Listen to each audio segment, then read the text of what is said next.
Hi, back in March I made a video which gave my reaction to the postponement of the London Marathon to October of this year, 2020, and this video is a bit of an update really, and my reaction to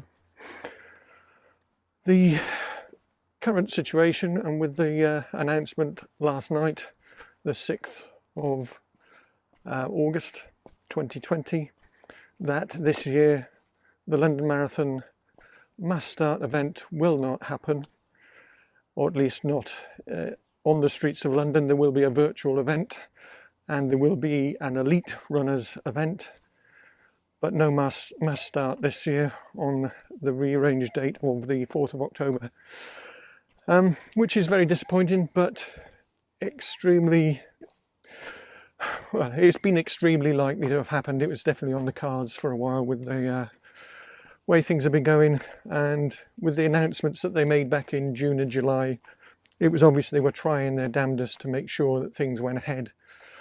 But unfortunately, you know, it's not to be, not this year anyway.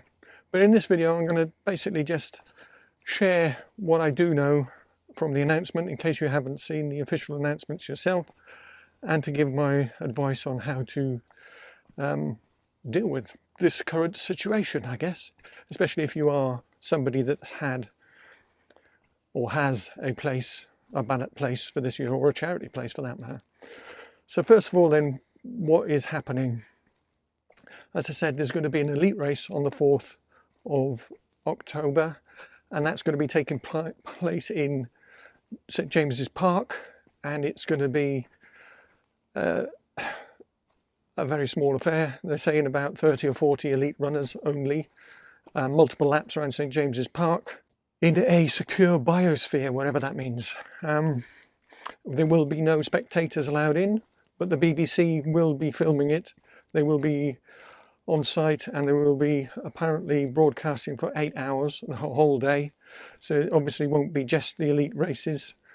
It will be other things as well, and they'll probably be cut into bits and bobs around the country, I'd imagine, from people trying to raise money for charity, etc., like they normally do, to fill in the schedule for a whole day. But they're looking to do 8 hours of broadcast by the BBC.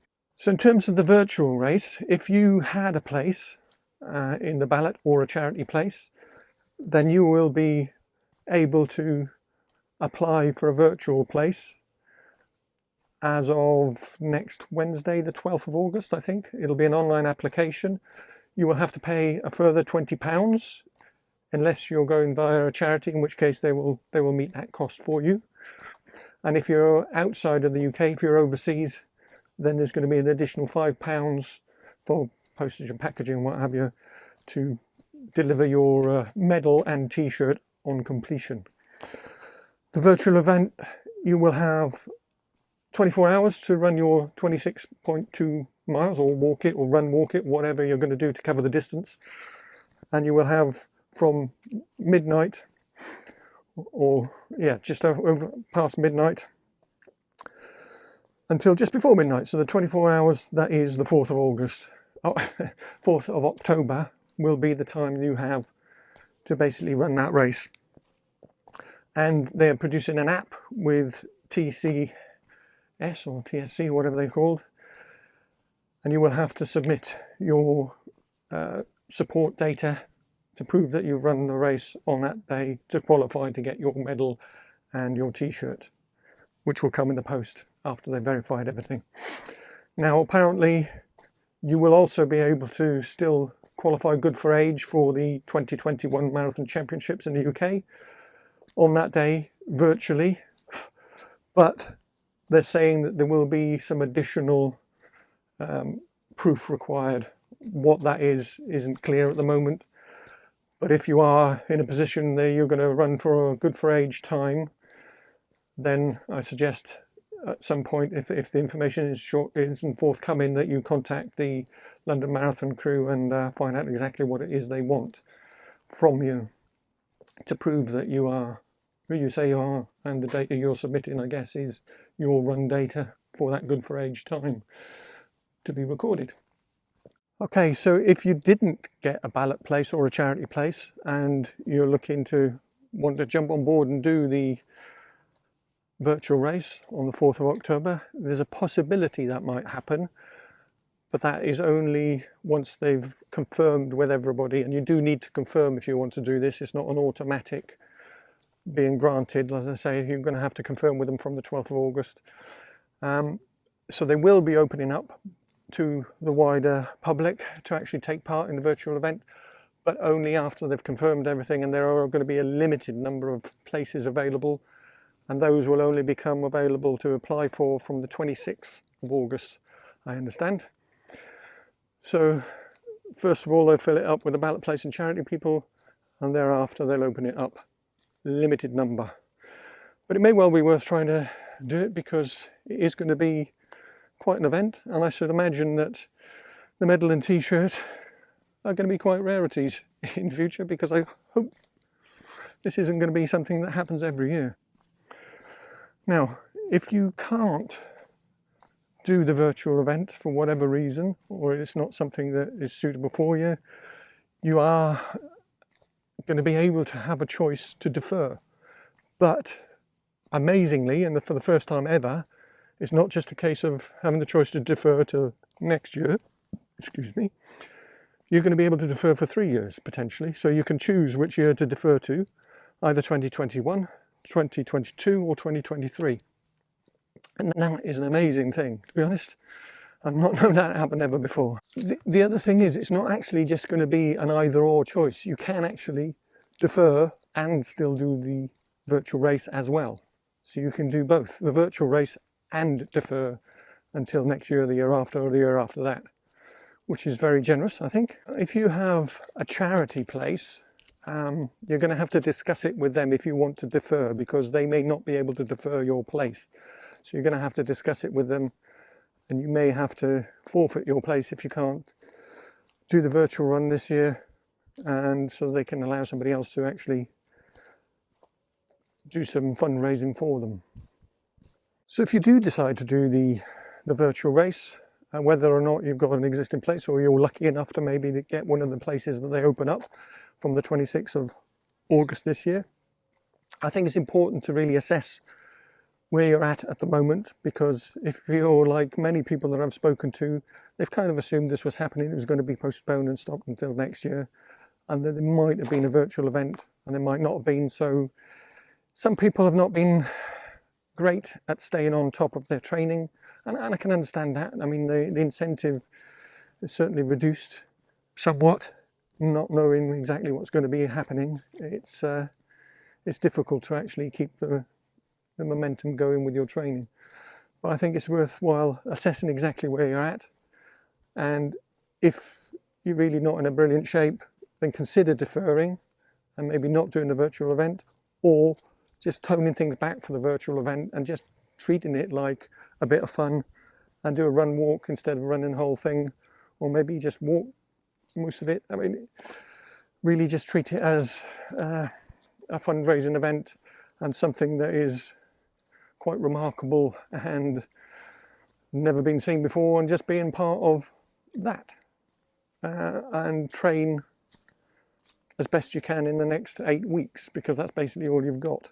And don't forget, you've got 24 hours to complete that marathon. So, you know, they don't say anything about doing it all in one hit. I'll have to double check that, but maybe you could just do it, split it into stages and do it that way as well. That's another possibility.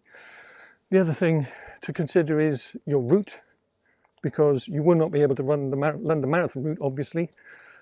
The roads are not going to be closed, and if you're doing the virtual thing, it's a case of planning ahead, really planning your route, trying to make it, if you can, make it off-road as much as possible, or on closed private roads, maybe running around a park. Obviously not St James's Park, you won't be allowed in there. Something like that, and also planning your nutrition and hydration, because there's not going to be somebody laying out drink stations for you. You're going to have to take your own with you, either in a backpack or bottles or whatever, or get somebody to support you maybe alongside on a bike. Make it a family event. have your grandma with a wheelbarrow full of biscuits or something, whatever.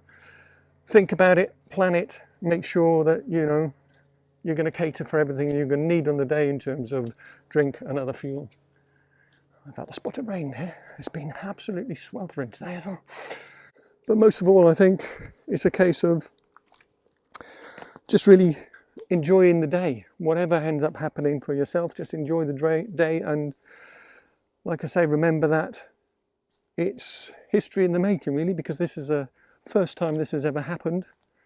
So you're going to be getting something, I think, which may in future be very rare, which is that finisher's t-shirt and medal for the first, and fingers crossed actually, I don't particularly want it to be a year-on-year thing, the first and hopefully only virtual London Marathon event. So let's talk a little bit about the elite event then. Like I say, it's going to be in St James's Park. It's going to be in a secure biosphere, whatever that means. I think it's just going to basically mean it's fenced off, and that the athletes taking part will be protected from the likes of us.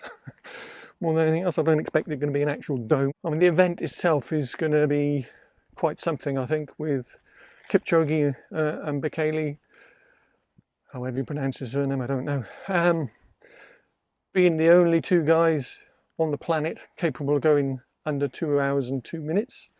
So that's going to be quite the duel, I imagine.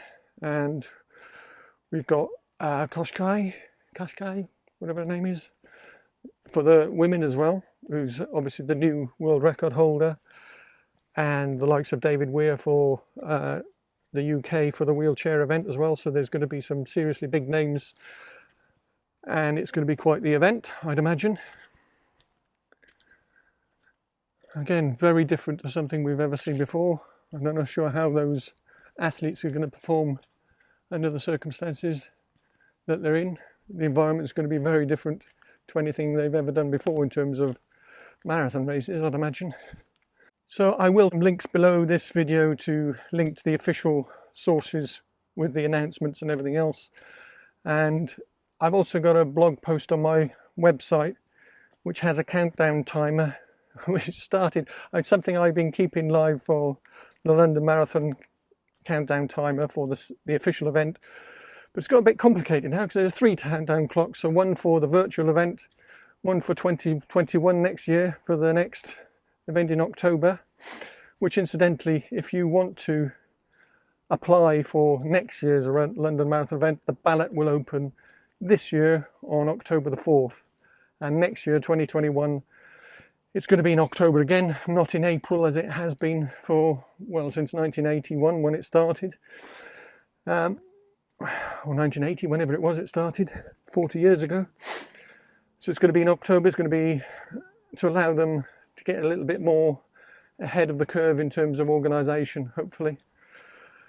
So yeah, so the ballot will open this October on the same day as the virtual event and the elite run event. So the 4th of October this year, you'll be able to apply to the ballot for the race to be taking place on the 3rd of October next year, 2021. I'm going to put some links below this video to the official sources of all the announcements and information and frequently asked questions and everything else from the London Marathon themselves. As I will also link to my blog site for the countdown clocks. Stay safe, stay well, enjoy your running, enjoy what's left of the summer, and I'll catch you in the next video. Bye for now. If you found this video useful, then please give it a thumbs up and click on the subscribe button below, as well as the notification bell. And if you have any comments, then post them below and I'll get back to you as soon as I can. Until the next video, happy running.